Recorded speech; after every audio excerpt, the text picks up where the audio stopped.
జీవం కలిగిన దేవుని సహవాసానికి వీక్షించున్న వారికి సంఘస్థులకును వందనాలు తెలియజేస్తుంటున్నాను. మీ కుటుంబాలు, మీ వ్యక్తిగత జీవితాలు క్రీస్తు జీవితం ద్వారా ప్రభావితము చేయబడి ఫలించాలని, పుష్పించాలని మనసారా కోరుకుంటున్నాను.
ప్రార్థన చేసుకుందాం. జీవాధిపతివైన మా తండ్రి, నీకు వందనాలు. మాతో మాట్లాడము, మాకు కనువిప్పు కలుగచేయము. యేసు నామమున వేడుకుంటూ ఉన్నాము తండ్రి, ఆమేన్. దేవుని వాక్యంలోకి వెళ్ళకముందు నేను ఈ రీతిగా ధ్యానం చేస్తూ వచ్చాను. యెషయా గ్రంథము 54వ అధ్యాయము మొదటి వచనం గురించి కూడా చదువుకోవచ్చు. కానీ ప్రత్యేకంగా రెండవ వచనం, మూడవ వచనం మాత్రం నాకు చాలా ఆకర్షణీయంగా కనిపించింది కనుక మనందరి కొరకే నేను చదువుతాను. మొదటి వచనం మీరు చదువుకోండి. నీ గుడారపు స్థలమును విశాలపరచుము, నీ నివాస స్థలముల తెరలు నిరాటంకముగా సాగనిమ్ము, నీ త్రాళ్లను పొడుగు చేయుము, నీ మేకులను దిగగొట్టుము, కుడివైపునకును ఎడమవైపునకును నీవు వ్యాపించదవు. నీ సంతానము అన్యజనముల దేశమును స్వాధీనపరచుకొనును. పాడైన పట్టణములను నివాస స్థలముగా చేయి. ఈ శ్రేష్టమైన వాక్యాన్ని చదువుకునేటప్పుడు మొదటి వచనంలో ఉన్నటువంటి పదం ఏంటిదంటే, గొడ్రాల పిల్లలు కననిదాన జయగీతం ఎత్తుము అని రాయబడి ఉంటుంది. గొడ్రాల పిల్లలు కననిదాన జయగీతం ఎత్తి పాడు. ఇంకో మాట అంటాడు, ప్రసవ వేదన పడనిదాన జయకీర్తన ఎత్తి ఆనందపడుము అని చెప్తాడు. ఈ మాటలు చదువుతున్నప్పుడు ఒక గొడ్రాలు పాట పాడడం ఏంటిది, రావడం చాలా కష్టం.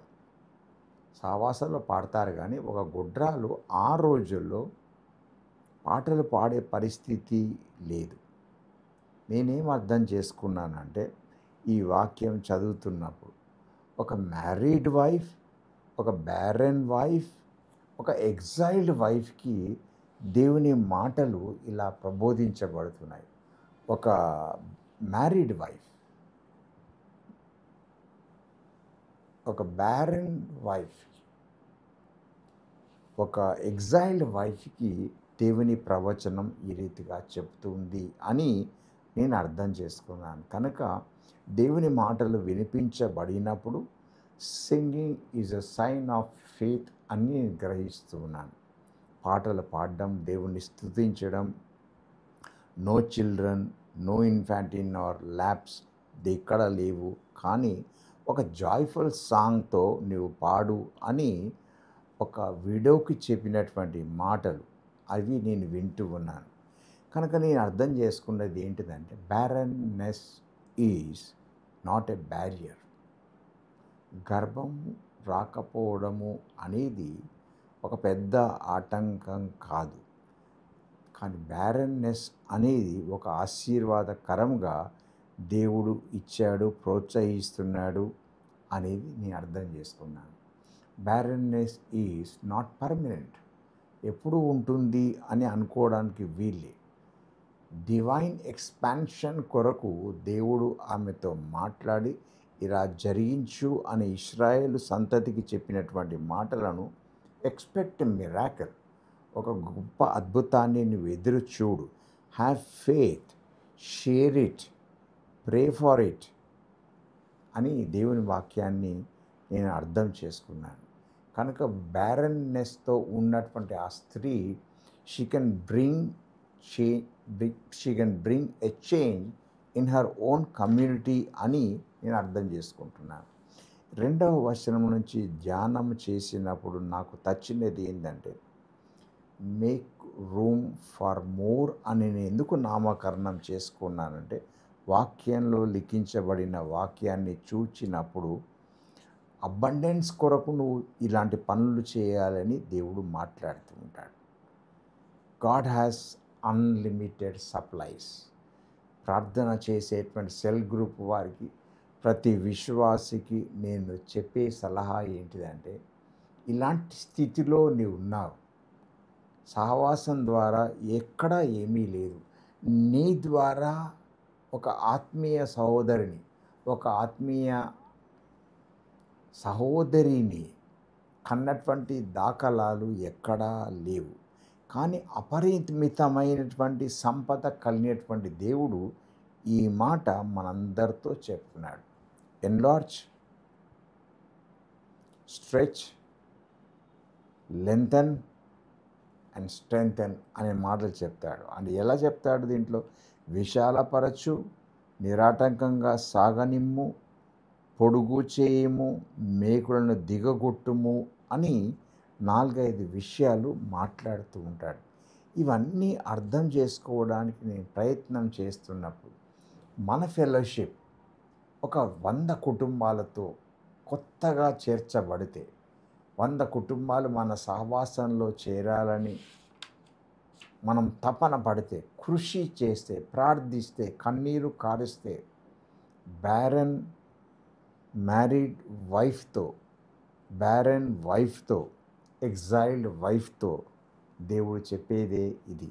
అవును, నువ్వు అలా తలంచకూడదు, ఎవరు లేరని తలంచకూడదు, మరింత చోటు కల్పించు. అంటే నీకున్న స్థలం ఉంది, దాన్ని సంకుచితంగా కొద్దిగా ఉంది కనుక పరిశుద్ధాత్మ దేవుడు చెప్పేది ఏంటంటే, బిలీవర్స్ రిపెంట్ కండి, believers pray to God, Singh A joyful song అని చెప్పాడు.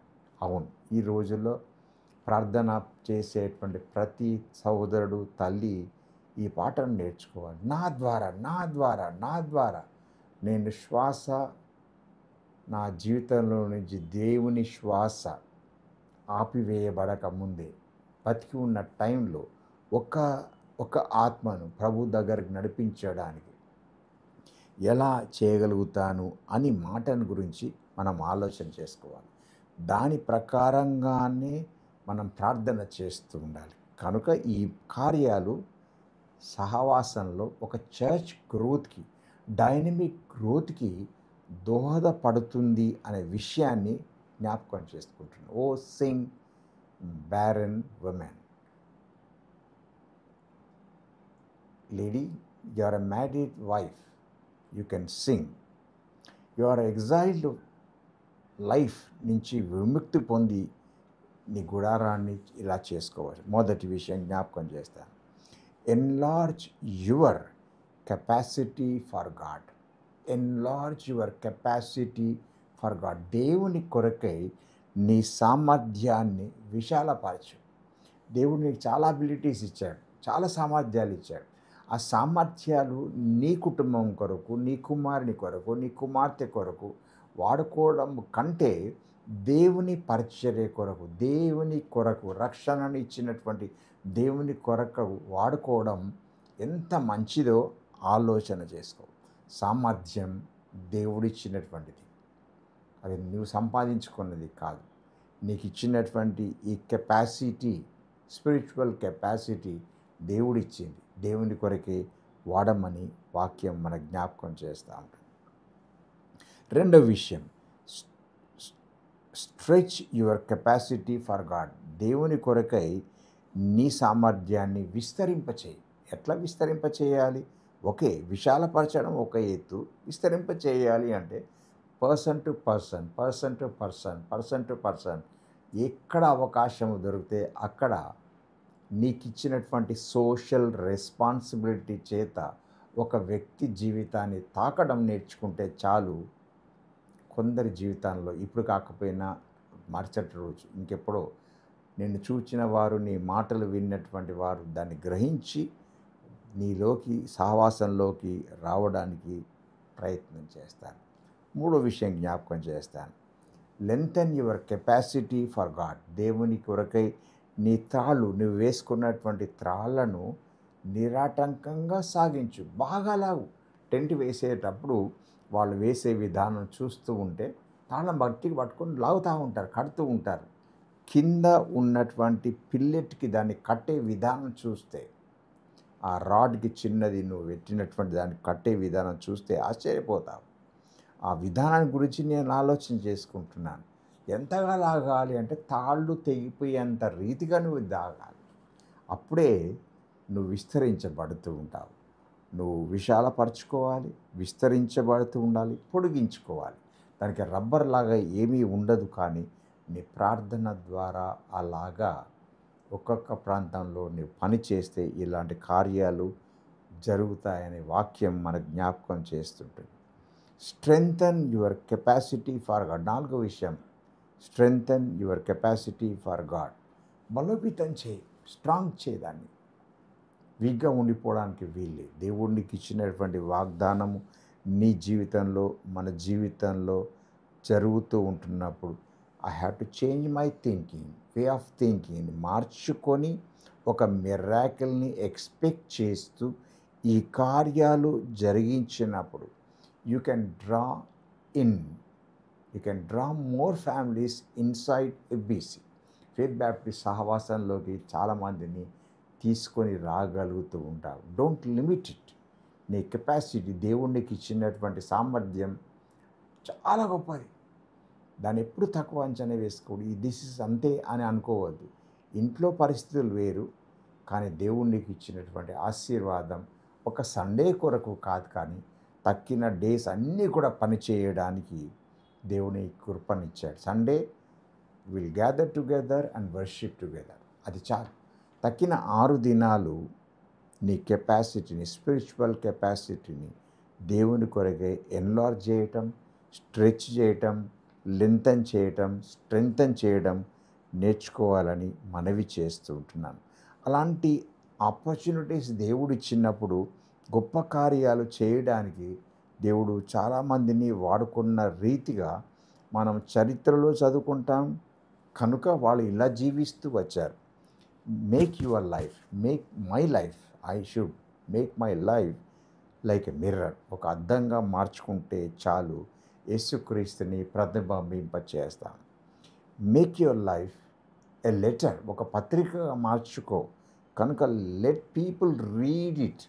నీ పత్రిక అయితే వాళ్ళు చదువుతారు. చదివినప్పుడు యేసుక్రీస్తుని గురించి తెలుసుకుంటాడు. మేక్ యువర్ లైఫ్ వర్ది, యోగ్యమైన క్యారెక్టర్ కలిగినటువంటి జీవితాన్ని సమాజంలో జీవించు. ఆల్రెడీ యు ఆర్ యోగ్యుడు, you are worthy, God is worthy to be praised.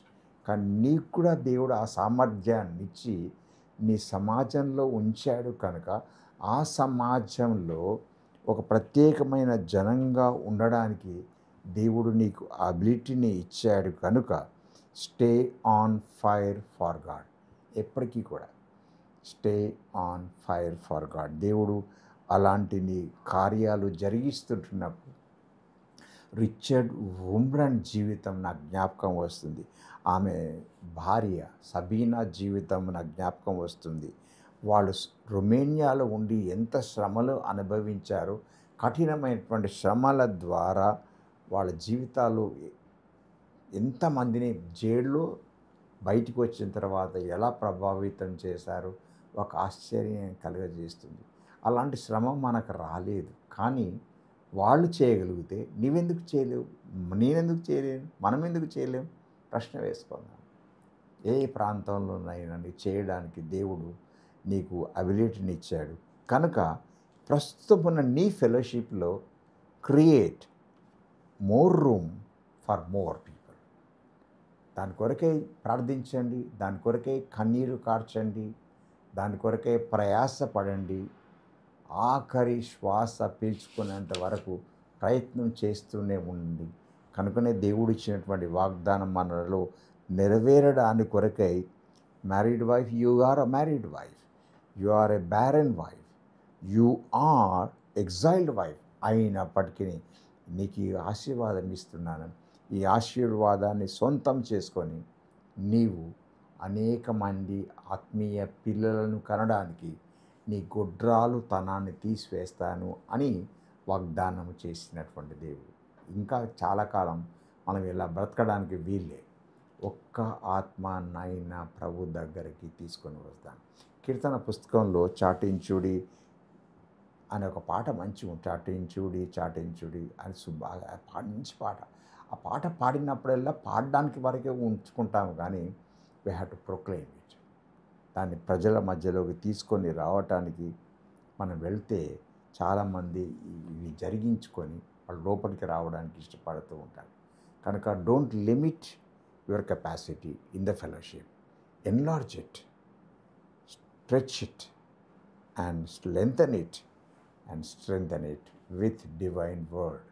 ఆత్మీయ వాక్యముల చేత వారి జీవితాలను లోతుగా దర్శించాలని ప్రభువు నా పేరిట కోరుకుంటున్నాను. ప్రార్థన చేసుకుందాం.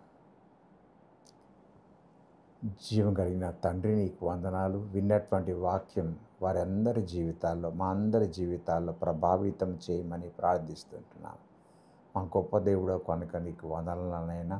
నీవు మాకు ఇచ్చిన ప్రామిస్ని బట్టి ఏ ప్రాంతంలో ఉన్నా, ఏ ఉద్యోగంలో ఉన్నా, ఎలాంటి పరిస్థితులలో ఉన్నా మేము నీ కొరకై సాక్షులుగా నిలబడగలగటానికి మాకున్నటువంటి ఈ పరిస్థితి నుంచి తప్పించి, గొడ్రాలి తనము నుంచి విడిపించి, నీ కొరకే ప్రయాసపడి ఒక్క ఆత్మను, ఒక్క బిడ్డను నీ యొద్దకు తీసుకొని రావటానికి మాకు సహాయం చేయమని అడుగుతుంటున్నాం. ఇంతకాలం మేము మా అబిలిటీస్ని మా ఫ్యామిలీ కొరకు వాడుకున్నాం. అలా కాకుండా నీ కొరకై వాడుకోవడానికి సహాయం చేయండి. యేసయ్యా, నీకే ఘనత మహిమ చెల్లిస్తూ యేసు నామమున అడుగుతున్నాం తండ్రి. ఆమేన్.